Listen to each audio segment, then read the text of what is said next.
A total of 1,382 F9Fs were built and they made history.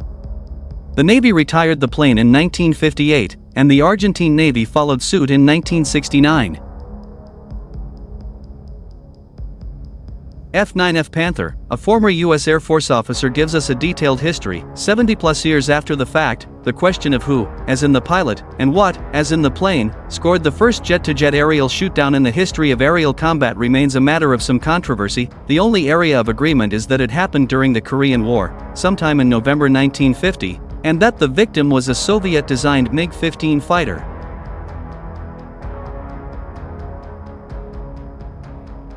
According to the official U.S. Air Force history, the victor was First Lieutenant Russell J. Brown, on November 8, 1950, whilst flying a Lockheed F-80 Shooting Star.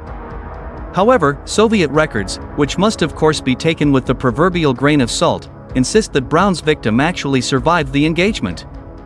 At least some Western aviation experts believe the Soviets' version of events, amongst them the highly respected Dario Leone of the Aviation Geek Club.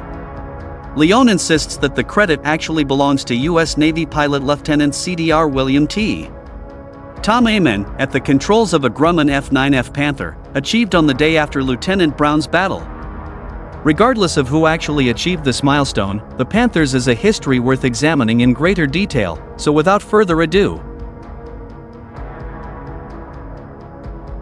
Grumman, now known as Northrop Grumman, had already established an enviable reputation with the U.S. Navy fighter pilot community via its piston-engine propeller-driven fighter planes during World War II, namely the F9F Wildcat and F9F Hellcat, the latter of which was flown by the USN's top-scoring aces of the war and finally obtained air superiority against Imperial Japan's vaunted Mitsubishi Zero.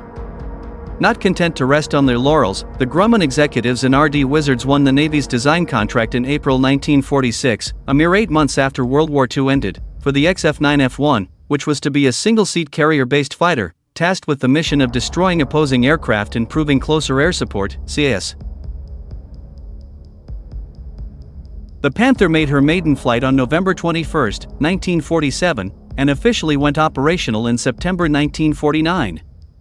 The straight-winged warbird, yes, mixing my avian and mammalian metaphors here, like I've done so many times in the past, what of it, boasted a max airspeed of 579 miles per hour, Mach 0.75/932 kilometers per hour /503 knots, a cruising speed of 481 miles per hour, Mach 0.62/774 kilometers per hour /418 knots, and packed an impressive arsenal to the tune of 420mm cannons, considerably more powerful than the .50 caliber machine guns on the much more heralded USAF F-86 Sabre. With the specter of the Korean War looming just around the corner, that combo of speed and firepower would soon be put to good use.